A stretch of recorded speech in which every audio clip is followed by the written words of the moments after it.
কথায় আছে যা শুরু হয় তা একদিন শেষ তো হবেই। এ কথাটা কিন্তু একদম ঠিক কথা। হিমাচল ট্রিপে এটা হলো একদম শেষ দিনের ভিডিও। আবার কবে আসবো তা তো জানা নেই আমাদের কারোরই। তো চলো আজকে ভিডিওটাতে সম্পূর্ণ তথ্য থাকছে গাড়ির কত খরচা হলো সেটাই আজকে এই ভিডিওর মাধ্যমে আমি কিন্তু শেয়ার করব, যেটা এর আগের ভিডিওতে অনেকেই আমাকে জিজ্ঞাসা করেছো। Hello friends, good morning, welcome back to my channel. সকলে তোমরা কেমন আছো? আশা করছি সকলেই ভালো আছে, আমিও খুব ভালো আছি। আর পিয়ালিস ব্লগে তোমাদের সকলকে স্বাগত জানিয়ে আজকে ব্লগটা আমি এখান থেকেই স্টার্ট করছি। আজকে হলো কাসলে আমাদের লাস্ট ডে। আমরা বেরিয়ে যাব মানে চেক আউট করে। শুধু কাসল কেন, আজকে হিমাচল প্রদেশ থেকেই আমরা চলে যাব, মানে আজকেই হলো আমাদের লাস্ট জার্নি। তো ফার্স্টে এখন আমরা রেডি হয়ে নিয়েছি। এবার রেডি হওয়ার পরে একটু ব্রেকফাস্ট করেই আমরা বেরিয়ে যাব। আচ্ছা, আর একটা কথা যেটা হলো, এখন আমরা যাব ফার্স্টে হলো ধর্মশালা যাব। তাও একটা কারণ আছে, তোমাদের বলেইছিলাম যখন আমি প্যাকিংটা করছিলাম, তোমরা অনেকেই ভাবছিলে যে শাড়িটা কেন নিয়েছে। তো সেই শাড়িটাই আসলে ধর্মশালাতে একটা চামুন্ডা মন্দির আছে, সেখানেই আজকে তিন্নির জন্য একটা মানসিক করা ছিল। তো সেই মানসিকের পুজোটাই দিতে যাব, মেন উদ্দেশ্য এটাই আমাদের আসার কারণ। এবার সেই জন্যই আর কি।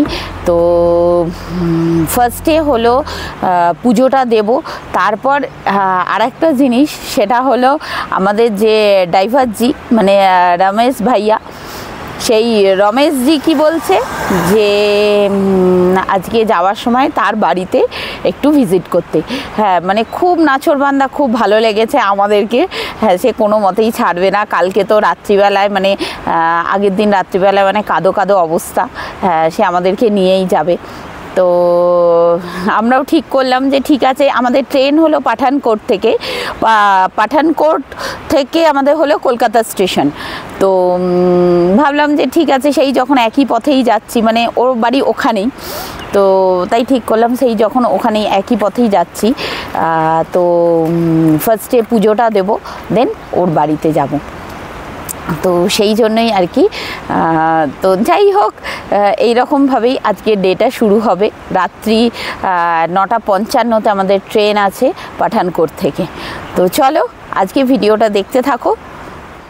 কথা হলো, মনটা খুব খারাপ হয়ে গেছে। আজকে অনেক দিন ধরে হিমাচল প্রদেশটা এইভাবে ঘুরে যাচ্ছি। যে ড্রাইভার সে কিন্তু সম্পূর্ণভাবে হেল্প করেছে, সমস্ত কিছু কোনটা দেখবে কোনটা না দেখবে, মানে কোথায় কি আছে সমস্ত কিছু খুব ভালোভাবে হেল্প করেছে আমাদেরকে। তো আসলে অনেক দিন থেকে গেলে একটা কেমন মায়া হয়ে যায় না, সেই ব্যাপারটাই হয়ে গেছে।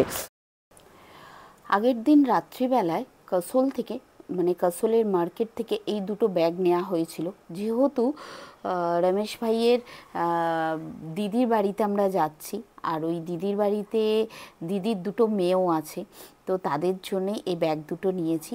আর কিছু ঠিক করেছি যে ফল টল, এখানে তো মিষ্টি একদমই পাওয়াই যায় না দেখলাম, ফল টল রাস্তা থেকে কিনে নেব। তো এরকম প্ল্যান করেই সকাল সকাল ব্রেকফাস্ট করে নিয়েছি, করেই আমরা বেরিয়ে পড়েছি। তো ফার্স্টে আমরা যাব হলো ধর্মশালার কিছুটা আগেই হলো রমেশ ভাইয়ের দিদির বাড়ি। তো তাই রমেশ ভাই বললেন যে ফার্স্টে ওদের বাড়িটা হয়ে তারপরে আর কি পুজো দিতে যাব। আর সেই রকম প্ল্যান করেই কিন্তু আমরা বেরিয়ে পড়লাম কাসল থেকে। আর আজকে আমাদের জার্নিটা হলো 200 কিলোমিটার, প্রায় 200 কিলোমিটারের মতন আজকে কিন্তু জার্নি। কারণ কাসল থেকে ফার্স্টে আমরা ধর্মশালা যাচ্ছি, সেটা হলো 110 কিলোমিটারের মতন। আর তারপরে আরও 100 কিলোমিটারের মতন আমাদেরকে পাঠানকোট যেতে হবে, ওটা হলো ধর্মশালা থেকে। তো চলো এবার যেতে যেতে আমি গাড়ির কিছু ডিটেলসটা বলি। যেটা হলো হিমাচল প্রদেশে বেশি খরচাটাই কিন্তু আমাদের কেন সকলেরই হবে গাড়ির পেছনে। গাড়িতে অনেকটা টাকাই লাগে। মানে তুমি হিমাচল প্রদেশে ধরো সিমলা থেকে মানালি আসতে প্রায় 3.5-4 মতন একটা খরচা হয়। তারপরে মানালির একটা সাইট সিন রয়েছে, সেটা ওরকমই 3,000-3,500 টাকার মতন লাগে। তারপরে যদি এক্সট্রা কোনো জায়গায় যেতে চাও সেরকম। এবার আমরা যেহেতু আমাদের প্ল্যানটা অনেকটা লং ছিল, প্রায় 12 দিনের মতন, তো আমাদের টোটাল কিন্তু গাড়ি, থাকা, খাওয়া, সমস্ত কিছু কেনাকাটা, তারপরে ক্যাফে অ্যাটেন্ড করা, সমস্ত কিছু নিয়েই আমি বাজেটটা বলছি, প্রায় 80,000-এর মতন লেগেছিল। তো রাস্তায় গল্প করতে করতে চলে এলাম আমরা রমেশ ভাইয়ের দিদির বাড়িতে। এই দেখো বাড়িটা কি সুন্দর, চারপাশে কিন্তু পাহাড় রয়েছে, আর আমরা নিচ থেকে পুরো দেখতে পেলাম ভুট্টা চাষ হয়, প্রচুর ভুট্টার ক্ষেত রয়েছে। আর যখন আসছিলাম সাইড দিয়ে তখনও কিন্তু আপেল, নাশপাতির গাছও চারিপাশে দেখতে পেয়েছিলাম। তো যাই হোক, খুব সুন্দর বাড়িটা, মানে একদম আমাদের যেমন কি বলে ধান ক্ষেতের মাঝখানে যেমন গ্রামে বাড়ি হয়, সেই রকমই এদের ভুট্টা ক্ষেতের মাঝখানে বাড়ি, দারুণ। আর চারিদিক থেকে পাহাড় দেখা যাচ্ছিল। আমরা খুব কম সময়ের জন্য গেছি, কারণ আমাদের হাতে কিন্তু একদমই টাইম ছিল না। তবুও রমেশ ভাইয়ের দিদি তো অনেক কিছু রান্না বান্না করে রেখেছিল, মানে আমরা সত্যিকারের খাওয়ার একদমই টাইম পাইনি। আর সবচেয়ে বড় কথা হলো আমরা পুজো দেবো এরকম একটা প্ল্যান করেই তো এসেছিলাম, তো ভাত খাবো না এরকমই ঠিক ছিল।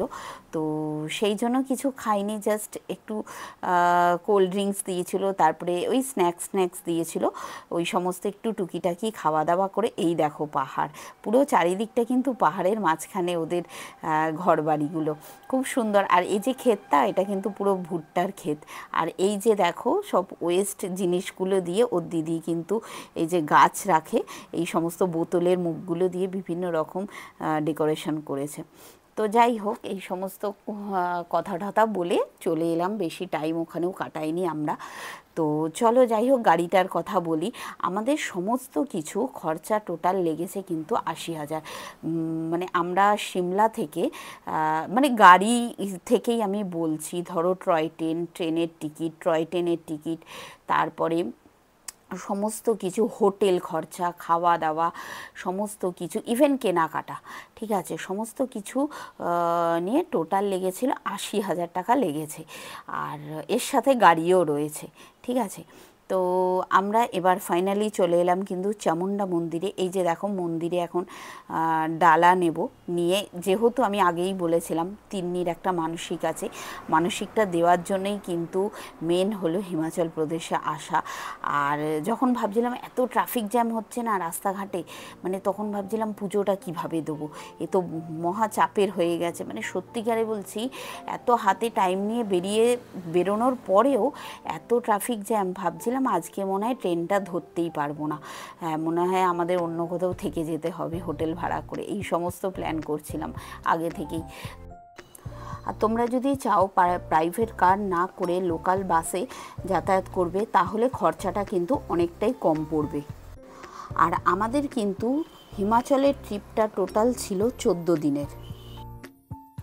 এই যে আমরাও এসে গেছি এই চামুন্ডা মন্দির, এটাই হলো চামুন্ডা মন্দির।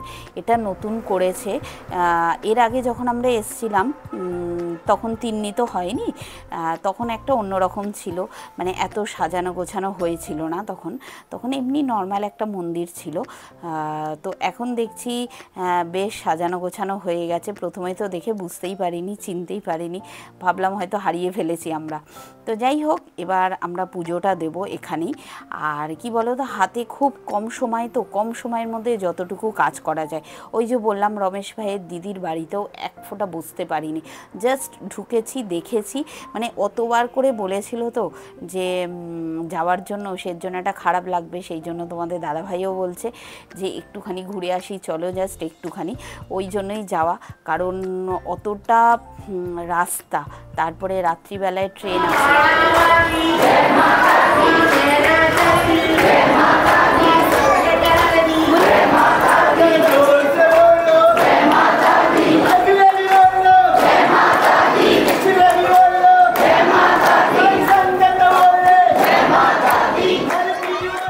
ভেতরটায় দেখতেই পেলে এখনও কাজ চলছে, পুরো কিন্তু কমপ্লিট হয়নি সাজানো গোছানো। তো যাই হোক, আমি আমার পুজোটা দিলাম। ওই যে বেনারসিটা কিনেছিলাম ওটা মাকে পরাবো বলেই মানে আগে থেকে স্থির করেছিলাম, তো সেই জন্যই ওই শাড়িটা নিয়ে আসা। তো যাই হোক, তিন্নির একটা বড় মানসিক ছিল এখানে হয়ে গেল। মানে আমি ভাবছিলাম সে আমার ট্রেন ধরি না ধরি আমার অন্তত মানসিকটা আমার হোক, পুজোটা যেন আমি যার নামে দিয়েছি সেটা যেন আমি ফুলফিল করতে পারি। এটা আমার অনেক দিনের ইচ্ছে ছিল, কারণ সব সময় তো আর আসা যায় না, আর এত দূরে জায়গা, এখানে একটা মানসিকও করে ফেলেছি যখন, সেটা তো পূরণ করতেই হবে, তাই না? তো যাই হোক, ফাইনালি পুজোটা আমার দেওয়া হয়ে গেল, খুব সুন্দরভাবে দর্শনও হয়ে গেল। প্রচুর ভিড় ছিল জানো তো, ভেতরে প্রচুর ভিড় ছিল, তবুও ওখানে ঠাকুরমশাই কিন্তু খুব তাড়াতাড়ি করে দিলেন। তো যাই হোক, ফাইনালি পুজোটা তো দিতে পেরেছি, এটাই অনেক। আর এরপর আর কোথাও দাঁড়াবো না, এখন একটু খাবো কিছু, কারণ যেহেতু সেই সকালে আমরা যা ব্রেকফাস্ট করেছি ওই, তারপরে আর কিছু খাইনি কেউ, তো সেই জন্য একটু কিছু খাওয়া দাওয়া করে বেরিয়ে যাব। এখনও আমাদের কিন্তু মানে 110 কিলোমিটারের মতন যেতে হবে। আসলে আমরা বুঝতে পারিনি যে এতটা ডিস্টেন্স হবে, মানে তার মধ্যে হলো ট্রাফিক জ্যাম তো রয়েইছে, এটাই একটা ভয়। ট্রাফিক জ্যাম না থাকলে কিন্তু এতটা টাইম লাগতো না, খুব ভালোভাবেই পৌঁছে যেতাম। মানে আমাদের ড্রাইভার ভাইই বলছিল যে ট্রাফিক জ্যামের জন্যে অনেকটা টাইম লেগে যাচ্ছে। যাই হোক, এবার আর কোথাও তো দাঁড়াবোই না, সোজা যাব পাঠানকোট। এবার এখান থেকে 110 কিলোমিটারের মতন লাগবে, মানে ধর্মশালা থেকে অনেকটা সময় লাগবে। তো তোমরা যারা আসবে এরকম প্ল্যান করবে না, তাহলে খুব চাপের হয়ে যাবে, একটু হাতে সময় রেখে আসার চেষ্টা করবে। আর একটা কথা, তোমরা অনেকেই রমেশ ভাইয়ের ফোন নাম্বার জানতে চেয়েছো, আমি কিন্তু আমার ভিডিওর প্রথমেই দিয়ে দিয়েছি রমেশ ভাইয়ের কন্ট্যাক্ট নাম্বার।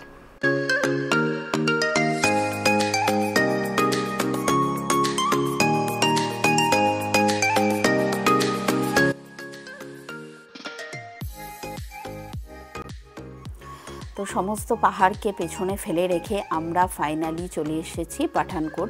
তবুও জ্যাম কিন্তু এখনও কাটেনি, মানে এত ট্রাফিক জ্যাম, সারাক্ষণ এই ট্রাফিক জ্যামে আটকেই এত লেট হয়ে যাচ্ছে। না হলে কিন্তু বেশ সুন্দর রাস্তা, ভালো রাস্তা চারিদিকেই, আর পৌঁছে যাওয়ারও খুব তাড়াতাড়ি কথা, কিন্তু এই ট্রাফিক জ্যামের জন্যই শুধু আটকে যাচ্ছি। তো যাই হোক, আমাদের গাড়ি কিন্তু ঢুকে গেছে পাঠানকোটে, আর বেশি বাকি নেই। এবার ড্রাইভার ভাই বলছে যে আর 30 মিনিটের মতন লাগবে, মানে ওই স্টেশনে যেতে আর কি। এখন সবে 15 মিনিট বাকি, ট্রেনটা এখনও ঢোকেনি, আমরা জাস্ট পৌঁছালাম। তো যাই হোক, মানে কিভাবে যে আমরা ঢুকেছি স্টেশনে আমরাই জানি, মানে এত মানে কি বলবো, আমার আর কিছু বলার ভাষা পাচ্ছি না, এত টেনশন করে এসছি সারা রাস্তা, মানে সত্যি কথা। পাঠানকোটের 1 নম্বর প্ল্যাটফর্মে আসছে, এটা হলো কলকাতা এক্সপ্রেস। তো চলো, আজকে ভিডিওটা এখানেই আমি এন্ড করে দিচ্ছি। সকলে ভালো থেকো, সুস্থ থেকো, দেখা হবে নেক্সট ব্লগে। আর একটা কথা বলতে ভুলে গেছিলাম, আজকে ভিডিওটা যদি ভালো লাগে অবশ্যই লাইক করো, আর আমার চ্যানেলে নতুন হয়ে থাকলে চ্যানেলটা সাবস্ক্রাইব করে দিও। টাটা।